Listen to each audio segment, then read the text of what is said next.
ഇന്ന് തന്നെ ഡൗൺലോഡ് ചെയ്യൂ. കാണൂ നിങ്ങളുടെ ഫേവറേറ്റ് ഷോസ്. ഞാൻ അവളെ ഒഴിവാക്കി തരാം.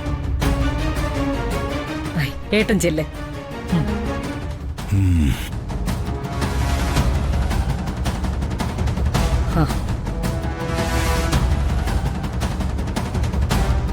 അർജുനെ ഐശ്വര്യക്കും കിട്ടാൻ പോകുന്നില്ല, അനസൂയക്കും കിട്ടാൻ പോകുന്നില്ല. ഇവളാള് മിടിക്ക് തന്നെ. എനിക്ക് ബുദ്ധി പോയില്ല. ഇല്ലെങ്കിൽ ഞാനും വ്രതം കൊടുക്കാന്ന് പറയായിരുന്നു. നമ്മൾ രണ്ട് മുറി കഴിഞ്ഞാൽ മതിയല്ലോ. മീനും ഇറച്ചിയും തിന്നൂന്നല്ലേ ഉള്ളൂ. കഴിഞ്ഞ 8 വർഷങ്ങളായിട്ട് നിങ്ങള് വ്രതം തന്നെയല്ലേ?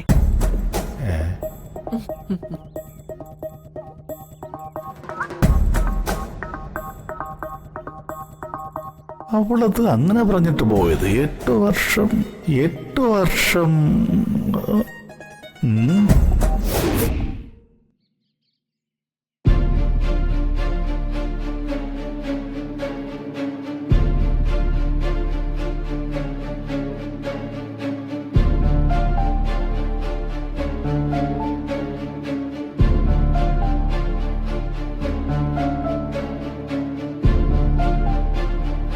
കുഞ്ഞോളെ, എന്താ അടുത്ത പരിപാടി? ഈ പോക്ക് കണ്ടിട്ട് അവരെ കളഞ്ഞിട്ട് പോകുന്ന ലക്ഷണമില്ല. അവരൊന്നിച്ച് താമസിക്കാതിരിക്കാനാ അർജുന്റെ ഈ വ്രതം എന്നൊക്കെ എനിക്ക് മനസ്സിലായി. ഈ 10 ദിവസം കൊണ്ട് എന്തെങ്കിലും നടക്കുമെന്നാണ് എനിക്കറിയേണ്ടത്. ഭദ്രേട്ടന് ഞാനൊരു വാക്ക് തന്നിട്ടുണ്ട്. അർജുൻ അനസൂയക്കുള്ളതാണെന്ന്. മറ്റൊരു വാക്കും തന്നിട്ടുണ്ട്. 30 ദിവസത്തിനുള്ളിൽ അവളെ ഞാൻ അടിച്ച് പുറത്തു കളയുമെന്ന്.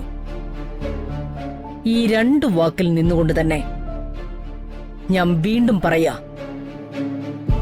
എന്റെ മരുമകൾ ഐശ്വര്യ അല്ല, അനസൂയ. അർജുൻ കെട്ടിയ ആ താലി അവന്റെ കൈകൊണ്ട് തന്നെ അഴിപ്പിച്ച് അത് ഓടയിലേക്ക് എറിഞ്ഞ് അവളെ അവന്റെ ജീവിതത്തിൽ നിന്നും ഈ വീട്ടിൽ നിന്നും ഇറക്കി വിടുമ്പോ നിങ്ങളും ഉണ്ടാവണം ഇവിടെ. അത് എന്റെ വലിയൊരാഗ്രഹം.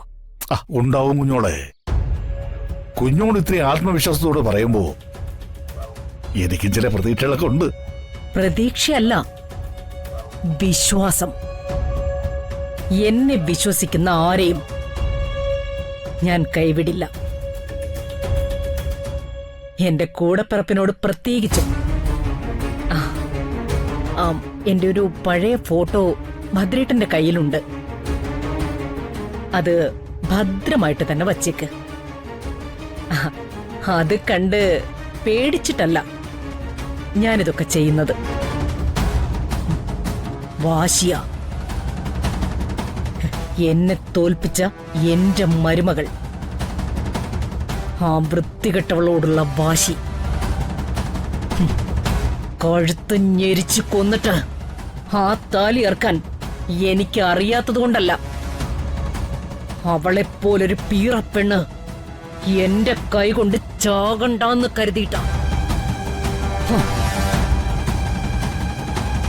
അവസാനം ഒരു നിവർത്തിയുമില്ലാതെ വന്ന അത് തന്നെ ഞാൻ ചെയ്തു എന്ന് വരും.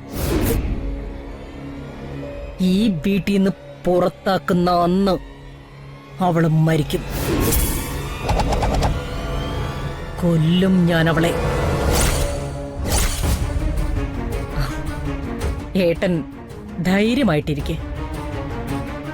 ജീവനോടെയോ അല്ലാതെയോ അർജുന്റെ ജീവിതത്തിൽ നിന്ന് ഞാൻ അവളെ ഒഴിവാക്കിത്തരാം. ഏട്ടൻ ചെല്ലേ.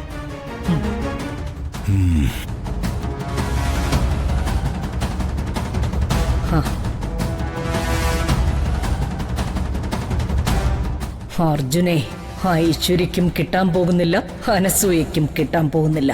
ഞാൻ യാത്ര പോയി വരട്ടെ. കാണിച്ചു തരുന്നുണ്ട് രമാദേവിയുടെ തനി സ്വരൂപം.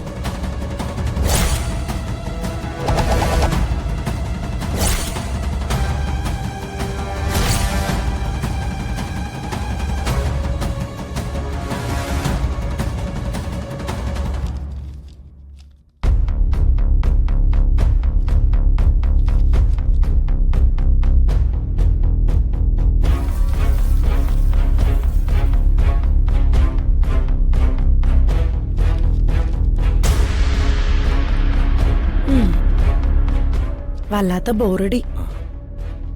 എത്രയെന്ന് പറഞ്ഞാ ഈ വീടിനകത്ത് തന്നെ ഇങ്ങനെ ഇരിക്കുന്നേ. അല്ലാതെ വേറെന്ത് ചെയ്യാനാ? താൻ വേണമെങ്കിൽ നാളെ ഓഫീസിലേക്ക് ഒന്ന് ഇറങ്ങും. സമയം പോവല്ലോ. ഓഫീസിലൊക്കെ ഇടയ്ക്ക് വരാം. ആളും ബഹളവും വഴക്കൊക്കെ കഴിഞ്ഞ് ഒന്ന് സ്വസ്ഥായത് ഇപ്പോഴല്ലേ. ഇവിടത്തെ ആൾക്കാരുടെ എണ്ണം കുറഞ്ഞിട്ടുമില്ല. അമ്മാവനും അമ്മാവിയൊക്കെ ഉടനെ പോവും. അതല്ലെന്നേ, നമുക്ക് മാത്രായിട്ട് കുറച്ച് സമയം വേണ്ടേ? ഇവിടുന്ന് കുറച്ച് ദിവസത്തേക്ക് നമുക്ക് എങ്ങോട്ടേലും ഒരു യാത്ര പോയാലോ? ഹണിമൂണിനെ പറ്റിയാണോ താൻ പറയുന്നേ? എങ്കിലതെ ഞാൻ പ്ലാൻ ചെയ്ത് കഴിഞ്ഞു. സത്യം? പിന്നെ അല്ലാതെ. വിവാഹോ ഞാൻ കരുതിയ പോലെ ഒന്നും നടത്താൻ പറ്റിയില്ല. അതുകൊണ്ടേ ഹണിമൂൺ ട്രിപ്പ് നമുക്ക് രണ്ടുപേർക്കും കൂടി വലിയൊരു ആഘോഷമാക്കാം. എന്താ? എങ്കിൽ ഞാൻ ഓഫീസിൽ വിളിച്ച് ടിക്കറ്റ് ബുക്ക് ചെയ്തോട്ടെ. എന്തിന്? ഇപ്പോഴേ ബുക്ക് ചെയ്യേണ്ട കാര്യമൊന്നുമില്ല. എന്തായാലും 2 ആഴ്ച കഴിയും. ആശു, 2 ആഴ്ചയോ? അതെ. 10 ദിവസത്തെ വ്രതം, അത് കഴിയുമ്പോ പൂജ, എല്ലാം കൂടി 2 ആഴ്ചയാവും. ഞാനൊരു കാര്യം ചോദിച്ചോട്ടെ? ചേട്ടന് ഇതിലൊക്കെ വിശ്വാസമുണ്ടോ? അല്ല, എനിക്കില്ല, അതാ ചോദിച്ചത്. ഒരുമാതിരി പണ്ടത്തെ പരിപാടി, സിദ്ധനും ജ്യോത്സ്യനും കവടി നിരത്തലും വ്രതവും പൂജയും. ഇവിടെ എന്റെയോ തന്റെയോ വിശ്വാസത്തിന്റെ കാര്യമല്ല, അമ്മയുടെ കാര്യമായണ്ട. അല്ലെങ്കിൽ വേണേ വ്രതം പിടിക്കാതിരിക്കായിരുന്നു. പക്ഷേ അതങ്ങനല്ല. ഒരുപാട് സ്വപ്നം കണ്ട എന്നെ അമ്മ വളർത്തിയത്. എന്നിട്ട് എന്റെ ജീവിതത്തിൽ ഒരു പ്രധാനപ്പെട്ട കാര്യം വന്നപ്പോ ഞാൻ സ്വയം തീരുമാനമെടുത്ത് അത് നടത്തി. അതിന്റെ വിഷമം അമ്മയ്ക്ക് ഇപ്പോഴും ഉണ്ട്. പുറത്ത് കാണിക്കുന്നില്ലെന്നേ ഉള്ളൂ. പാവം. ആ അമ്മയ്ക്ക് വേണ്ടി ഞാൻ ഇത്രയെങ്കിലും ചെയ്യണ്ടേ? നമ്മൾ ഒരുമിച്ചപ്പോ നമ്മൾ ഹാപ്പിയല്ലേ? അതുപോലെ തന്നെ അമ്മയുടെ സന്തോഷത്തിന് ഞാനിത് ചെയ്യുന്നു. അത്രേ ഉള്ളൂ. വെറും 10 ദിവസത്തെ കാര്യമല്ലേ ഉള്ളൂ. അത് ഉടനെ അങ്ങ് പോവും. പിന്നെ എവിടെ വേണേലും പോവാലോ.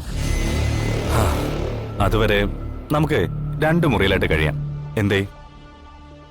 എല്ലാം ചേട്ടൻ പറയുന്ന പോലെ.